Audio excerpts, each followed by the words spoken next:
Hey, what's going on, everyone? This is Mitch. Hope you've all had a great work week, a great Friday. It's been a very eventful week weather-wise, us having two major storm systems, both of them being very wintry, and the first one being, all the wind and things that happen, severe weather. So we're starting to quiet down now. We need to figure out what's going to happen as we get into the mid to latter part of January. Obviously, the mid part is closer than the latter part. But we're going to talk about what we're seeing, the potential for a big time pattern change, because let's be real here. These two storms that we've gotten this week, as far as winter weather, have not been in actually big time favorable patterns. It's just been an event that we've managed to squeeze in a relatively pretty normal or relaxed pattern. It really has not been a pattern that's like super favorable for any kind of major winter storm. So we kind of got lucky with this. I'm saying lucky for people who like snow. But there are some signs down the road that we could have a much more significant pattern as far as East Coast storms and Eastern U.S. cold. And it looks like you guys out west are going to begin to heat up as a dominant ridge begins to affect y'all's area. So it looks like y'all's pattern is beginning to flip completely. So that's what we're going to break down this video. I want to mention really fast everything I show you in this video because I'm going to show some long-range model runs. Do not take it as, okay, in 14 days, there's going to be a winter storm in this area. Please don't, guys. Please, please, please. And please don't be that person who tells somebody, hey, they're calling for snow next Friday, okay, or in 10 days. And that's not realistic. We don't know anything concrete that far out. But I'm showing you this because you're starting to see the operational runs respond to these ensembles. And you're starting to see more and more what we call fantasy runs, which are winter storms that are showing up in the 10 to 15 day range, which is an unreliable forecast range at all. So I want to mention that before we get deep in this video. If you guys have not subscribed, hit the subscribe button. Like the video if you like it. I got a set of links up here now. Definitely give me a follow, especially on Twitter. If you're not big on Twitter, which a lot of people aren't, I am very, very active on Twitter, but I'm getting much more active on my Facebook. And TikTok, I'm using it to just do little shorts, just do little 1-minute clips talking about the weather. So if you're big on TikTok, give me a follow there. Instagram is going to be kind of linked to my Facebook. So whatever I post on Facebook will get linked to my Instagram. So definitely give me follows there. I appreciate y'all's support. It's been a crazy week. One of the most successful week ever as far as my growth on YouTube. So I appreciate every single one of y'all. So let's get talking weather because we're almost 3 minutes into this and haven't even started talking about the video yet. So right now, it is bone-chilling cold, and it has been all day for areas of the Mid-South, southern Ohio Valley where the snowpack is in place. It's very cold, going to be another cold night. Not as cold as last night, I don't think. But as we get into tomorrow, what we're going to do tomorrow is we're going to talk about this ice event. There's an ice event that could set up for areas of the northern mid-Atlantic and areas of the Northeast that could be sneaky and catch some people by surprise.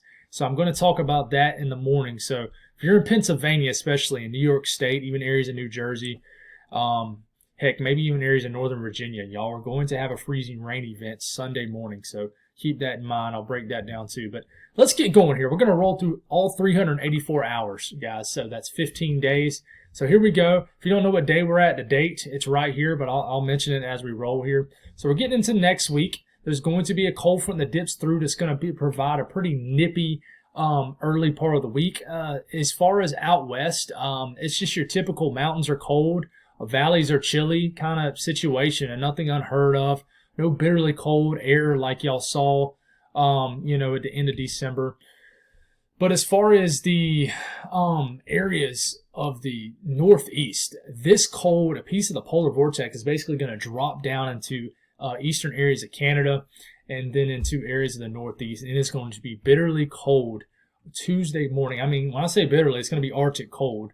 And then highs Tuesday, maybe only in the single digits to negatives in Maine. In fact, I think areas like Caribou, Maine is going to go below freezing and stay below freezing. But this cold air is going to be in the mid-Atlantic too. Areas like Washington, D.C., points northward will stay below freezing for the day Tuesday. But it's a very fleeting air mass, meaning it gets in, gets entrenched, and then it gets on out here. By Wednesday, temperatures moderate big time.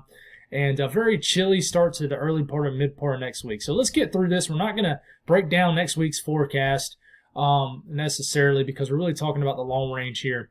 So as we get into next weekend or late next week, the weather warms up in general.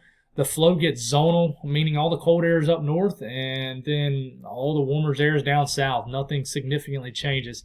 We get into, I would say, 8 to 9 day range. So this is around Sunday morning.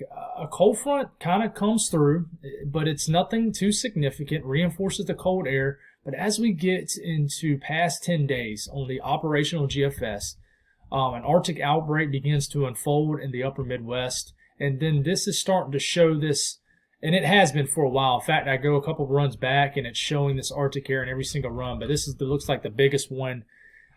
This is probably the biggest and coldest run over the last probably 2 days.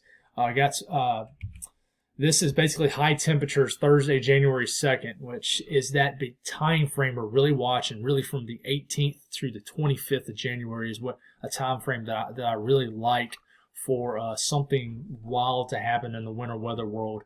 But these are high temperatures Thursday, negative 17 degrees, and never negative 15. But when I'm showing you this, guys, do not look at this and say, "Oh, this is going to happen." And I'm about to show you what the precipitation map shows too, which is going to get people excited. But I'm telling you, don't believe everything I'm showing you. I'm just showing you because the potential really is here for a big pattern change. And I'm not saying there's going to be an Arctic outbreak, but it's really here.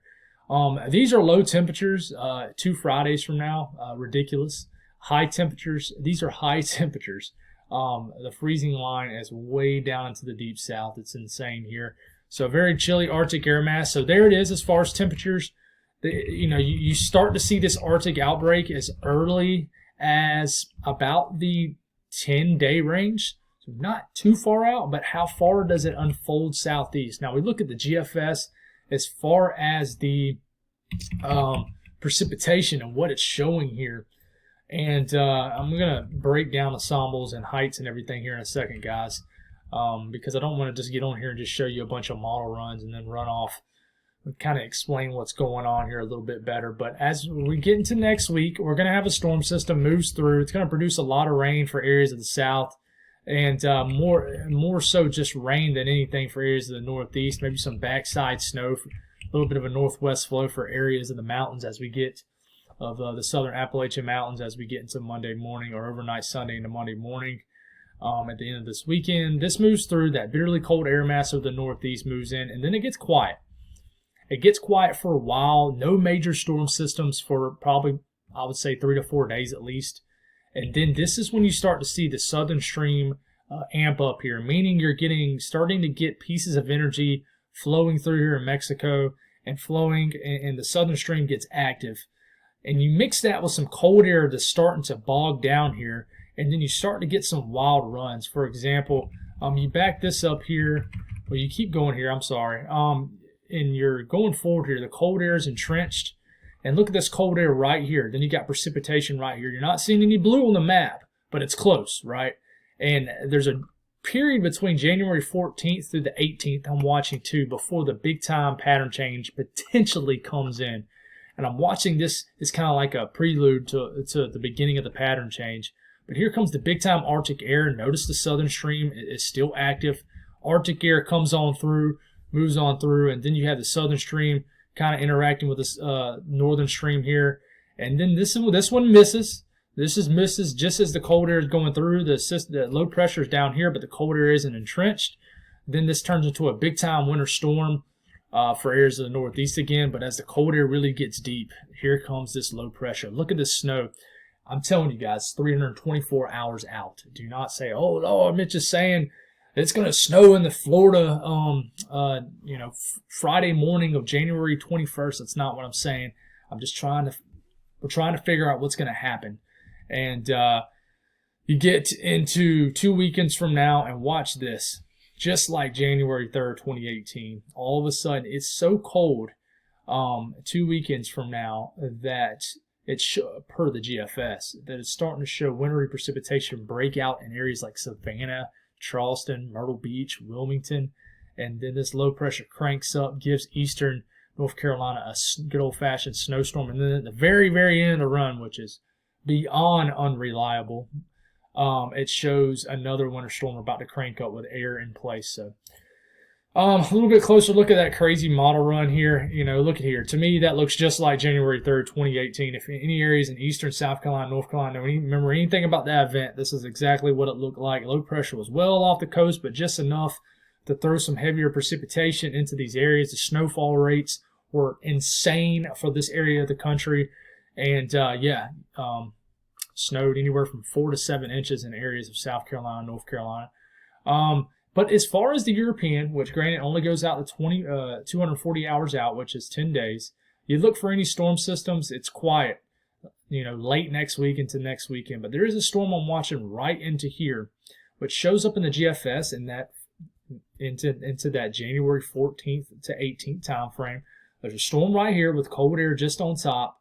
If you look really hard, you can see some blue and pink showing up in Virginia. You got to watch this storm because this could trend into something, especially for the mid-Atlantic and Northeast, just as the cold airs begin to get in. And then right at the end of the run, you have a little bit of cold air damming with some southeast precipitation. Maybe a low pressure began to develop. Not sure what's going on here. It doesn't matter because it's 10 days out.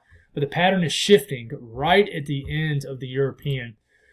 But through 10 days, really, I don't see anything at all, really, for a lot of the country as far as wintry precipitation. In fact, I really think over the next 7 days, at least, we're going to be trying to figure out what is going to happen for the middle to latter part of the month, which I think will be active, very active, honestly.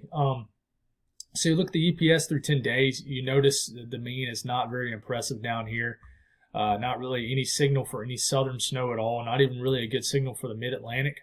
The GEFS, the latest one, it's even worse. Doesn't even show much for the same areas that got clobbered today. I mean, it really doesn't. But you look at heights and anomalies right here, and you look what's going on here. You see this big trough that dips here. Just doesn't dip very far south, but areas in the mid-Atlantic and definitely northeast. This is going to be a quick Arctic fleeting air mass that moves on through. Then the pattern kind of goes zonal. In fact, it ridges up a little bit. So maybe a little bit above average temperatures. Is nothing too crazy. It'll be almost like a January thaw, if you will. And that moves on through. And then the troughing begins to show up at about 8 to 10 days. And it begins to amplify. And you see this blue line. This is symbolizing troughing. This is ridging right in Alaska, which you'd like to see, which is a positive EPO. And then that negative...